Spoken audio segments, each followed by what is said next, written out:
Assalamualaikum warahmatullahi wabarakatuh. Apa kabar sahabat semua? Bertemu kembali dengan channel Ali Sholihin. Channel yang selalu menyajikan informasi terkini dan terpercaya seputar ibadah haji dan umroh.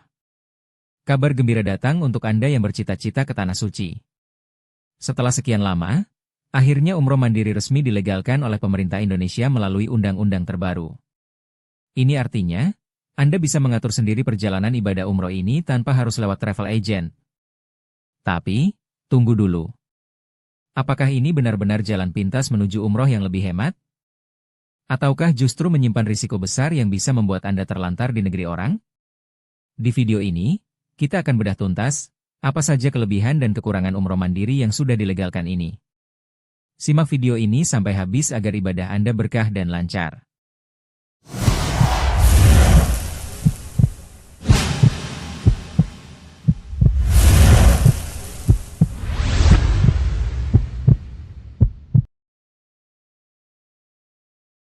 Sebelumnya, umroh hanya bisa dilakukan melalui penyelenggara perjalanan ibadah umroh atau biro travel.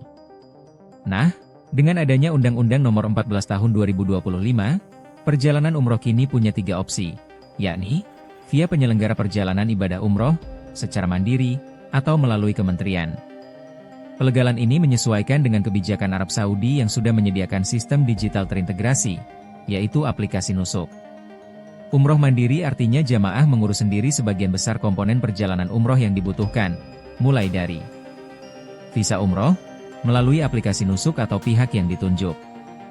Tiket pesawat, bebas pilih maskapai dan transit di mana saja. Akomodasi, konsumsi, dan hotel. Dan transportasi lokal selama di Makkah dan Madinah. Sahabat Ali Sholihin Channel. Sekarang, mari kita bahas sisi positif umroh mandiri. Kenapa umroh mandiri ini jadi primadona baru? Pertama, biaya jauh lebih hemat dan transparan. Ini adalah daya tarik utama. Tanpa perantara travel, Anda bisa memangkas biaya yang cukup signifikan. Anda bisa pilih maskapai low cost, hotel budget, dan memesan transportasi sendiri.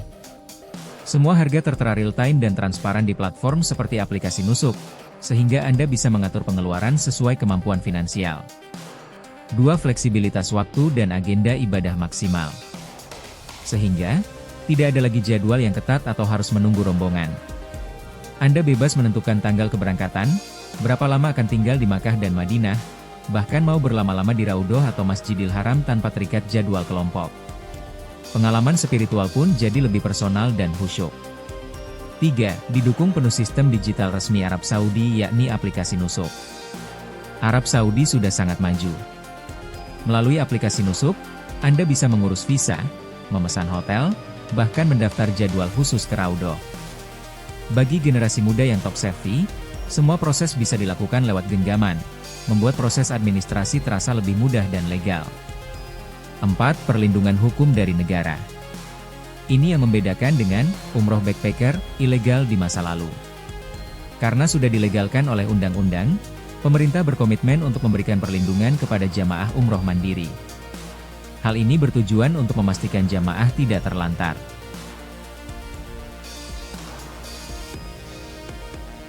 Sahabat Ali Sholihin Channel, namun harus diingat, kemudahan selalu datang dengan tanggung jawab.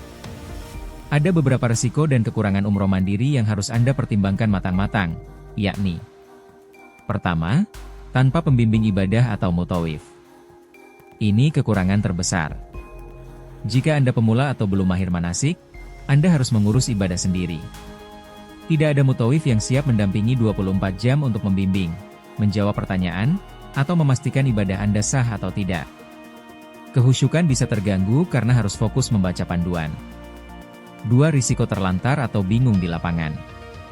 Meskipun ada aplikasi Nusuk, di lapangan Anda bertanggung jawab penuh atas navigasi, komunikasi, dan logistik.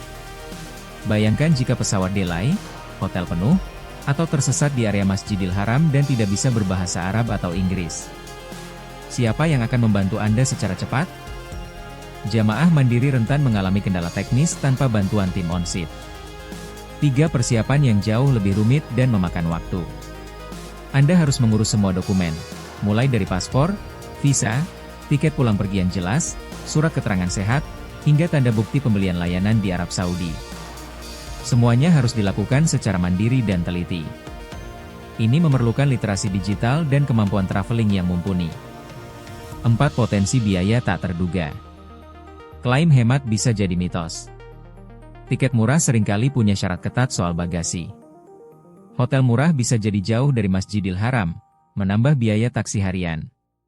Tanpa paket all-in, pengeluaran makan, transportasi, dan biaya tak terduga lainnya bisa membengkak drastis, bahkan mungkin melebihi harga paket travel reguler. 5. Kehilangan ekosistem komunitas. Dengan travel, Anda mendapatkan teman seperjalanan, tour leader yang mengurus segala keperluan di luar ibadah, dan kajian ilmu bersama. Sahabat Ali Sholihin, pelegalan umroh mandiri ini adalah terobosan luar biasa.